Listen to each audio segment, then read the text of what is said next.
LPU ప్లేస్మెంట్ల రికార్డులు సృష్టిస్తోంది. Final year student 2.5 కోట్ల ప్యాకేజ్ పొందుతున్నారు. 1700 మందికి పైగా LPU స్టూడెంట్స్ 10 లక్షల నుంచి 2.5 కోట్ల ప్యాకేజెస్ పొందారు.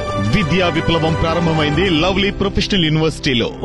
వారిద్దరిది వేర్వేరు జిల్లాలు. కోచింగ్ సెంటర్లో కలిశారు. పరిచయం కొన్నాళ్ళుగా ప్రేమగా మారింది. ఇద్దరూ కలిసి ప్రేమ యాత్రలు ఎన్నో చేశారు. అతనికి కానిస్టేబుల్గా ఉద్యోగం వచ్చింది. పోలీసుగా పనిచేస్తున్న అతనిపై కేసు నమోదైంది. కానిస్టేబుల్ లవ్ స్టోరీ ఎందుకు కాంట్రవర్సీ అయింది? ఇక్కడ ఫోటోలో కనిపిస్తున్న వీరు ప్రేమించుకున్నారు.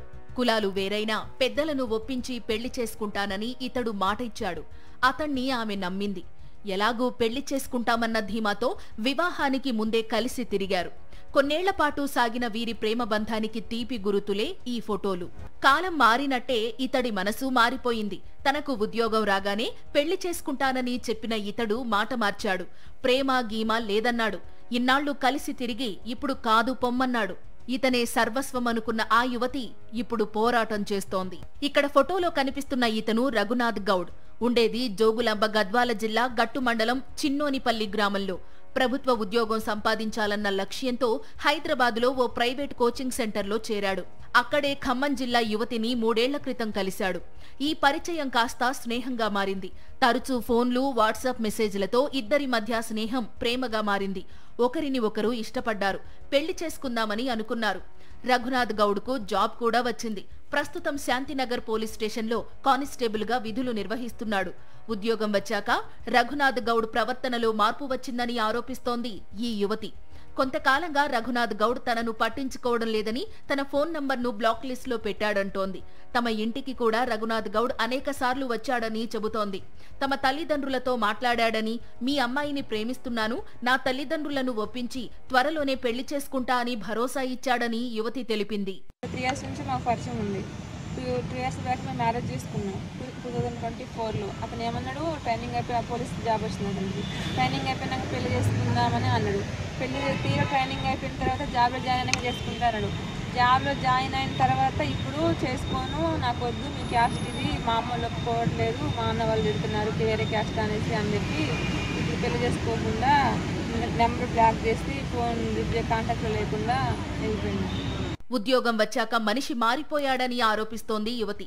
పెళ్లికి నిరాకరించడంతో ఆ యువతి రఘునాథ్ గౌడ్ను వెతుక్కుంటూ ఈ నెల 17న అతని సొంతూరు చిన్నోనిపల్లికి వచ్చింది. అతడి కుటుంబ సభ్యులతో మాట్లాడే ప్రయత్నం చేసింది. ఇంటి ముందు బైఠాయించి ధర్నా చేసింది. కానీ రఘునాథ్ కలవడానికి నిరాకరించడంతో బాధతో ఆమె అక్కడే నిద్రమాత్రలు మింగి ఆత్మహత్య యత్నం చేసింది. ఈ విషయం తెలుసుకున్న స్థానికులు వెంటనే పోలీసులకు సమాచారం అందించారు. వెంటనే పోలీసులు వచ్చి యువతిని ఆస్పత్రికి తరలించి వైద్యం అందించారు. ప్రాణాపాయం నుంచి బయటపడింది. యువతి ఇచ్చిన ఫిర్యాదుతో పోలీసులు కేసు నమోదు చేసి దర్యాప్తు చేస్తున్నారు. రఘునాథ్ గౌడ్ మేనమామ తనపై దాడి చేశాడని యువతి ఆరోపిస్తోంది. మొదట్లో పెళ్లి చేసుకుంటానని నమ్మించి ఇప్పుడు కులాలు వేరని, కుటుంబ సభ్యులు అంగీకరించడం లేదని చెబుతున్నాడని ఆవేదన వ్యక్తం చేస్తోంది. తాము ఇన్నాళ్లు భార్యాభర్తలుగానే ఉన్నామని, భవిష్యత్తులో కూడా అలాగే ఉంటామని అంటోంది. నేను ఆ అమ్మాయి క్యాస్ట్ వేరు, ఆ అమ్మాయి తక్కువ క్యాస్ట్, నాకు ఆ అమ్మాయి వద్దు అనేసి చెప్తుంది. మా అమ్మ వట్లేదు అనేసి, నాకు ఓన్లీ క్యాస్ట్ తక్కువ క్యాస్ట్ అనేసి ఆ అబ్బాయి వద్దండి. ఇప్పుడు నేను ఎన్ని సంవత్సరాలు అంటే 2 years మేము ఇద్దరం వైఫ్ అండ్ హస్బెండ్ లానే ఉన్నాం. మా ఇంట్లో మా సైడు ఇటు సైడు అతను శాంతినగర్ వేసేటప్పుడు కూడా రూమ్ చేసుకున్నప్పుడు నన్ను తీసుకెళ్ళేవాడు. భార్య భర్తలానే ఉన్నాం. అంటే ఓన్లీ ఇప్పుడు నేను ఎక్కడికి అంటే నేను గట్టు స్టేషన్కి వెళ్ళినా, నెక్స్ట్ ఎస్పీ సార్ దగ్గరికి వెళ్ళినా నాకు ఇంతవరకు టైం చూసుకుంటూ వచ్చారు. నాకు ఏ న్యాయం జరగలేదు. నేను అందుకనే సార్ చెప్తున్నా, నేను ఇన్ని రోజులు అతని భార్యలాగానే ఉన్నా. ఇప్పుడు అతని కేసు అయినా సరే అతని భార్యలాగానే నేను చచ్చిపోతాను. కేసు పెట్టినా నేను మళ్ళీ వాళ్ళ ఇంటికి వెళ్ళే కూర్చుంటా అక్కడ వాళ్ళ కూర్చున్నాను. తమ కుమార్తెను గుడిలో పెళ్లి చేసుకున్నానని రఘునాథ్ గౌడ్ తనతో స్వయంగా చెప్పాడని బాధితురాలి తల్లి అంటోంది. తల్లిదండ్రులను ఒప్పించి పెళ్లి చేసుకుంటామని నచ్చజెప్పాడంటోంది. తమ ఇంటికి అనేకసార్లు వచ్చాడని, ఆరోగ్యం బాగా లేకుంటే డబ్బులు కూడా ఇచ్చామని, తన కూతురికి అన్యాయం చెయ్యొద్దని వేడుకుంటోంది.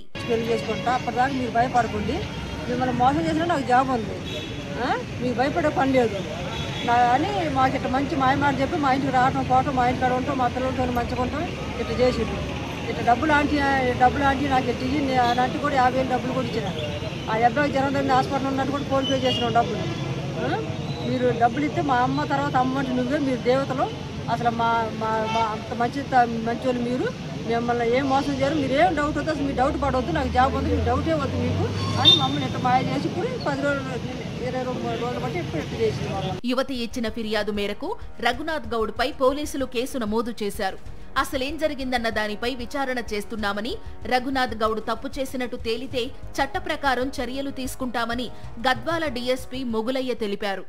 నన్ను నమ్మించి మోసం చేసి పెళ్లి చేసుకుంటానని నమ్మించి మోసం చేసి ఇప్పుడు అడిగితే పెళ్లి చేసుకుంటలేడు అని నన్ను మోసం చేసిండని చెప్పేసి ఆ కంప్లైంట్ మీద కేసు చేయడం జరిగింది.